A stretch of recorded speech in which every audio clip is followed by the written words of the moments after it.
శ్రీకృష్ణ కాలచక్ర మహోత్సవాలకి ఈ రోజు అయితే డిపిఎస్ బచ్పన్ స్కూల్ వాళ్ళు కూడా మనతో పాటు ఉన్నారండి. వారిని అడిగి తెలుసుకుందాము అసలు పిల్లలు ఇక్కడికి వచ్చి ఏం నేర్చుకున్నారు, ఏం సందేశాన్ని ఇస్తారో మేడం అడిగి తెలుసుకుందాం. మేడం ఎలా అనిపిస్తుంది మేడం మీ తీసుకొని ఇక్కడికి రావడం? ఫస్ట్ ఆఫ్ ఆల్ ఈ కార్యక్రమాన్ని చేపట్టిన పెద్దలకు చాలా ధన్యవాదాలు. మేము చాలా హ్యాపీగా ఫీల్ అవుతున్నాం ఈ ప్రోగ్రామ్ అటెండ్ అయినందుకు. ఇలాంటి కార్యక్రమం మన కల్వకుట్లో జరుగుతున్నందుకు చాలా హ్యాపీగా ఉంది. మేము ఇంతకు ముందు ఎప్పుడు ఇలాంటివి చూడలేదు. అందులోటి మన పిల్లలకి కూడా ఇంట్లో పూజలు మాత్రమే తెలుసు, ఇట్లా యజ్ఞాలు హోమాలు అనేది ఏం తెలియదు. ఇక్కడికి వచ్చినందుకు ఇవన్నీ చూస్తాం కాబట్టి అవేర్నెస్ ఇదంతా చాలా బాగుంటుంది. వాళ్ళకి చూపించడానికి మెయిన్ మేము తీసుకొచ్చినాం. ఇదంతా పూజలు అంటే ఎట్లా ఉంటాయి, ఎలా చేయాలి ఏంటి అనేది అందుకోసం తీసుకొచ్చినాం వాళ్ళని. ఇప్పుడు గురూజీ గారి శ్లోకాలు నేర్పించడం అవన్నీ చేస్తున్నారు కదా మేడం, అసలు ఆయన ఈ చిన్న పిల్లలతోటి ఆడుకోవడము ఇవన్నీ యాక్టివిటీస్ చూస్తుంటే పిల్లలు నేర్చుకుంటున్నారు మేడం? నేర్చుకుంటున్నారు మేడం, తప్పకుండా. మేము కూడా స్కూల్లో ప్రాక్టీస్ చేయిస్తాం. భగవద్గీత అవన్నీ ఉన్నాయి స్కూల్లో కూడా.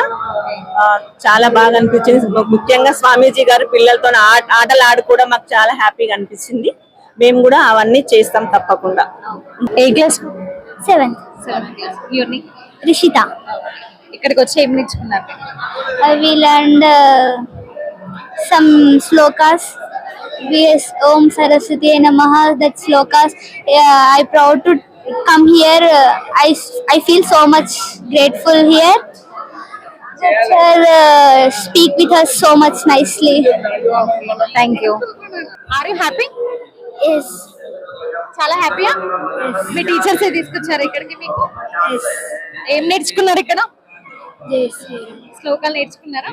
మంచిగా అనిపిస్తుందా? Yes. ఓకే. జై శ్రీరామ్. Jai Shri Ram.